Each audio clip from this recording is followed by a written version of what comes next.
Welcome to the 97 Republic YouTube channel, where I react to UFC news and live events. So I kindly ask that you hit the like button and the subscribe button, as that will really help this channel grow.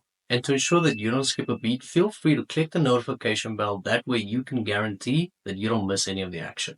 I really hope you enjoy this.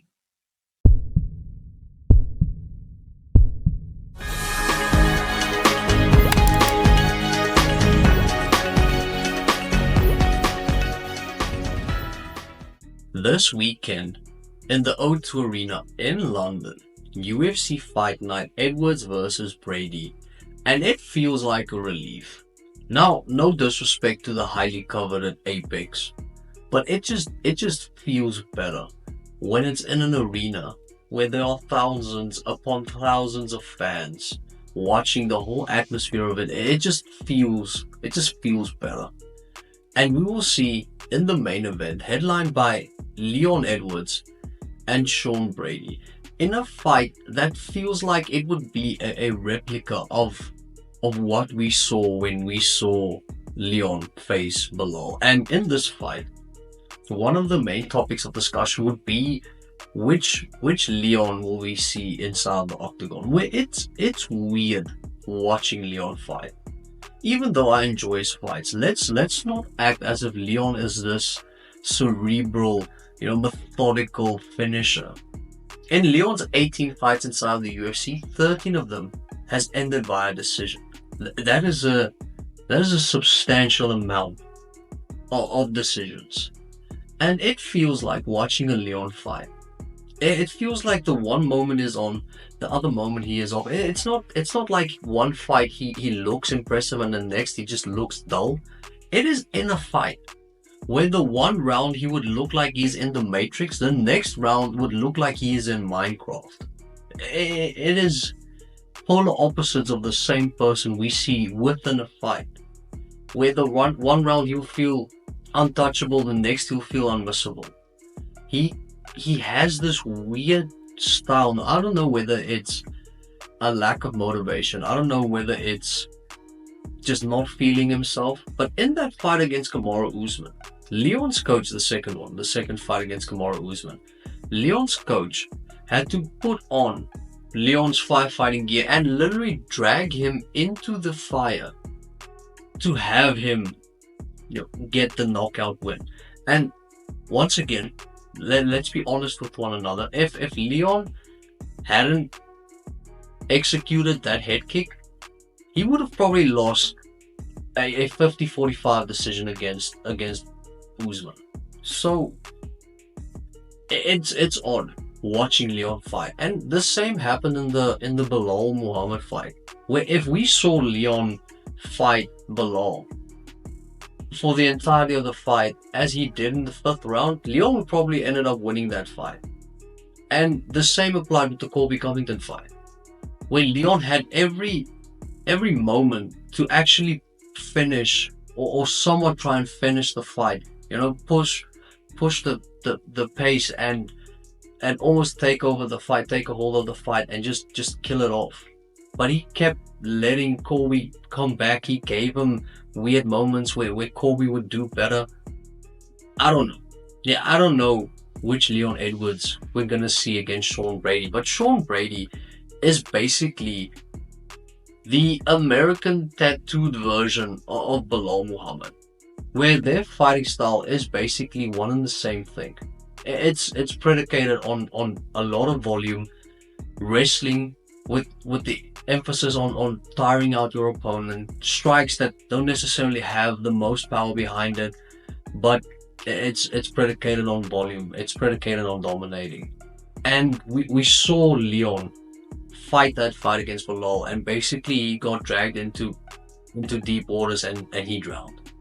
So it will be interesting to see how Leon fights Sean Brady. If Leon is able to, if Leon ends up winning this fight, if you're a Leon fan, I'd rather see Leon fight Sean Brady for 5 rounds and dominate him, rather than seeing Leon knock Sean Brady out in the 1st round.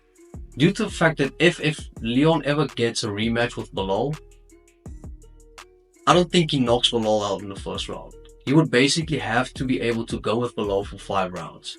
So this will be somewhat of a litmus test for Leon Edwards to see how he is able to handle this pressure once again when he faces it. And Leon's last fight was against Bilal, where he lost. Sean Brady's only loss has been to Bilal, and Sean fights the exact same way. It just feels like, obviously, right now Bilal is better. And this whole welterweight division, gonna say it, probably the most underwhelming division in the UFC right now. Because apart from Shavkat Rakhmonov, and we'll see with JDM, we'll see how he fares against Bilal Muhammad. Apart from those two guys, it doesn't really feel like anyone is raising their hand or solidifying themselves as being a potential number one contender.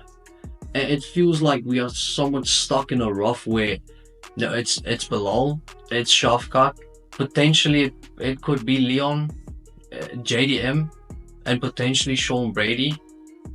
It's not a lot of killers within the welterweight division.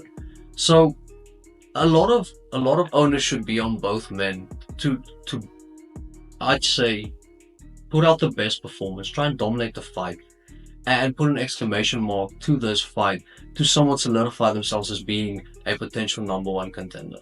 I think if Sean Brady wins, he is definitely there, and I do think the same applies with Leon. And it'd be interesting to see which Leon Edwards we get. Are we gonna get the prime Anderson Silva version of Leon Edwards, or are we gonna get the CM Punk version of Leon Edwards? And then heading into the co-main event, we have Jan Blachowicz versus Carlos Ulberg. Carlos Ulberg, a guy who has probably one of the longest active light heavyweight winning streaks in the UFC right now, where he is on a 7-fight winning streak, and he has been phenomenal in those 7 fights, where 4 of them he's been winning by a knockout, 2 of them by a decision, 1 of them by a rear naked choke. The guy is complete. He is an exceptional fighter, and saw him in the Volkan Oezdemir fight win via unanimous decision. Prior to that, saw him in the Alonzo Menifield fight, where for some reason Alonzo Menifield thought it would be a good idea to blitz Carlos Ulberg, and then he got sent to the Shadow Sphere. And it's going to be an interesting matchup because Carlos Ulberg is the active fighter. We're seeing Jan Blachowicz for the first time since he lost to Alex Pereira in that number one contender bout at light heavyweight in 2023. I think it was July 2023. So it's been a long layoff for Jan Blachowicz. It's been longer than a year and a half. How he is going to come back, fight Carlos Ulberg, it's going to be impressive. It's going to be somewhat interesting to see how he handles himself, because if this is not a number one contenders bout, it is as close to being that as possible, due to the fact that Carlos Ulberg is currently ranked number 6, Jan Blachowicz is currently ranked number 3, and Yuri is at number 2, with Alex obviously being at number 1. Now we know that Alex Pereira is probably going to fight Ankalaev next in a rematch for the light heavyweight championship.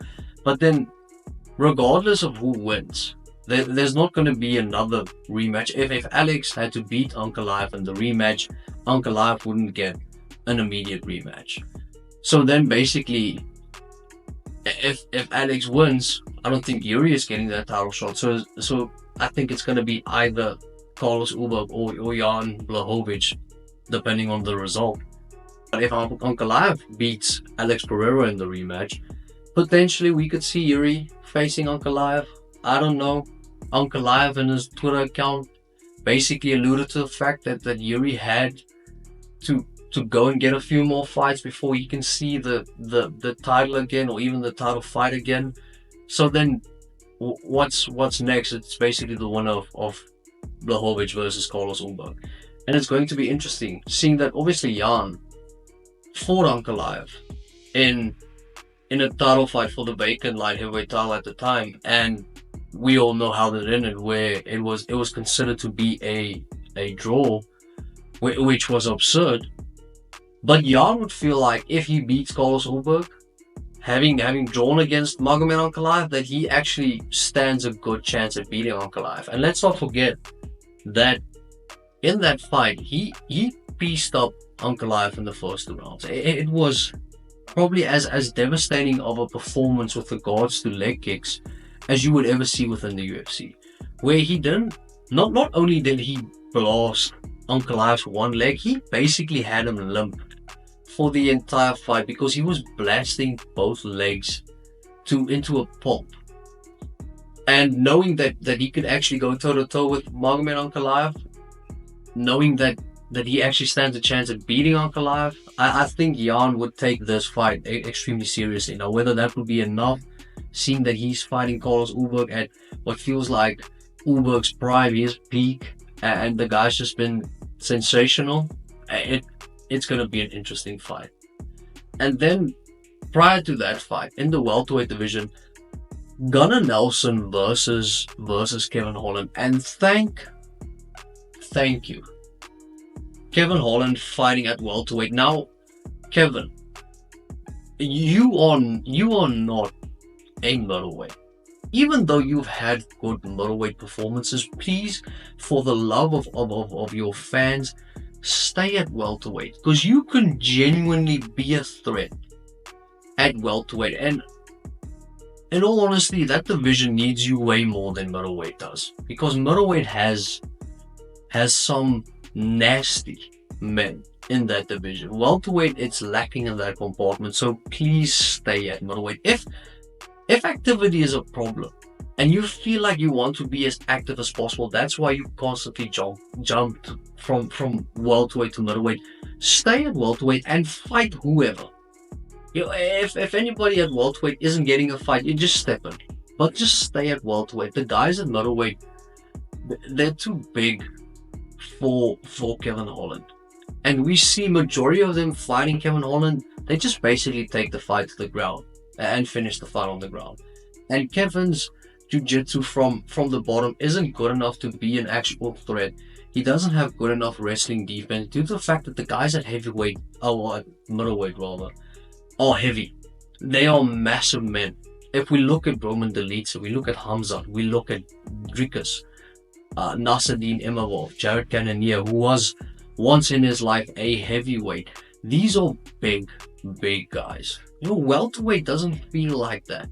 And obviously it isn't that. It's smaller guys. With Kevin striking, with his jiu-jitsu, he'd have way better wrestling defense at welterweight. Just stay at welterweight. Against Gunnar Nelson, who is predominantly, someone who utilizes his wrestling, it's going to be interesting to see Gunnar Nelson versus Kevin Holland. If Kevin Holland can go through this fight unfazed by Gunnar Nelson's potential takedowns, his offensive wrestling, if Kevin can withstand that, I think this will be a good fight for Kevin Holland to win, especially if he remains at welterweight, where he could be a potential threat due to the fact that he has knockout power, he has really good striking, and at welterweight you would have good grappling, good wrestling defense. Just stay at welterweight, please, Kevin. For your fans, we enjoy seeing you fight, but not like the middleweight fight where you fought in neither and got submitted in the first round, where you said you would be surprised if you got submitted, and then we said, well, surprise, you got submitted. Stay at welterweight, fight Gunnar Nelson, and then potentially whoever wins this fight at welterweight could look at a next fight for a top 15 rankings within the welterweight division, and then basically you just build off of that and just continue to climb the rankings. But it is going to be an insane card. UFC Fight Night, Edwards versus Sean Brady. A lot of English fellas on this card, a lot of UK guys on this card, and looking forward to it. Definitely looking forward to this card. Let me know in the comment section early predictions. Who do you think is going to win the main event? Leon Edwards or Sean Brady?